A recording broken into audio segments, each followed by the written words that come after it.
మరి యేసు యెరూషలేముకు వచ్చినప్పుడు ఆనందపడ్డాడు, కోపపడ్డాడు, ఆవేదన చెందాడు. మరి యేసయ్య మరలా రెండవ రాకడగా వస్తున్నాడు. ఆయన గాడిద మీద వచ్చాడు. ఇప్పుడు యోధా గోత్రపు సింహంలాగా వస్తున్నాడు. మరి ఈరోజు దేవుడు నిన్ను బట్టి దుఃఖిస్తున్నాడా, కోపిస్తున్నాడా, ఆనందపడుతున్నాడా?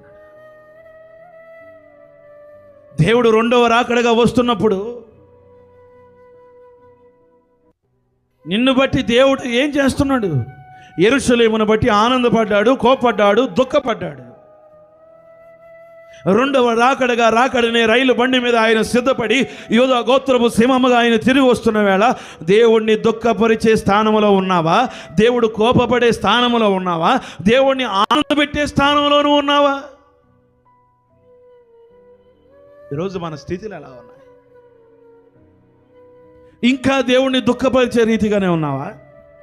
మార్చుకో. ఇంకా నిన్ను బట్టి దేవుడు కోపపడే రీతిగానే ఈ పరిస్థితులు ఉన్నాయా? సరి చేసుకో. అయ్యా, నువ్వు వచ్చేసరికి నన్ను బట్టి నువ్వు ఆనందపడాలయ్యా, నా కుటుంబాన్ని బట్టి నువ్వు ఆనందపడాలయ్యా, నా పిల్లలను బట్టి నువ్వు ఆనందపడాలి, నా నడకను బట్టి ఆనందపడాలయ్యా, నా పరిస్థితులను బట్టి, నా స్థితిని బట్టి, నా ప్రభావాన్ని బట్టి నువ్వు ఆనందపడాలయ్యా.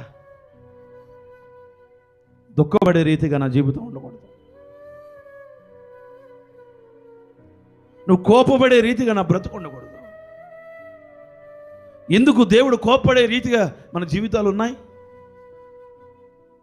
దేవుడు ఎందుకు కోపడ్డాడంటే దేవుని సన్నిధిలో ఒక క్రమం లేదు, భక్తి జీవితం, ఆరాధన లేదు, స్తుతించవలసిన వాళ్ళు బయట ఉన్నారు,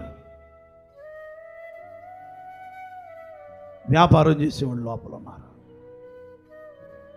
దేవుడు కోపిస్తున్నాడు. ఇది నా మందిరం, సర్వజనులకు ప్రార్థన. దేవుడు ఆవేదన చెందాడు. ఎందుకు ఆవేదన చెందాడు అంటే, అరే ఇన్ని మాటలు విని ఇంతగా చదివి కూడా మీరేం నేర్చుకున్నారా? ఇంతకాలం మీరేం నేర్చుకున్నారు? మీరెప్పుడు వినలేదా? మీరెప్పుడు చదవలేదా? ఎందుకు ఆ చిన్న బిడ్డలు నా దగ్గరికి వస్తుంటే మీరు ఆటంకపరుస్తున్నారు? నీ భక్తి జీవితంలో నీ ప్రవర్తనను చూసి ఎంతమందిని నువ్వు ఆటంకపరిచావు?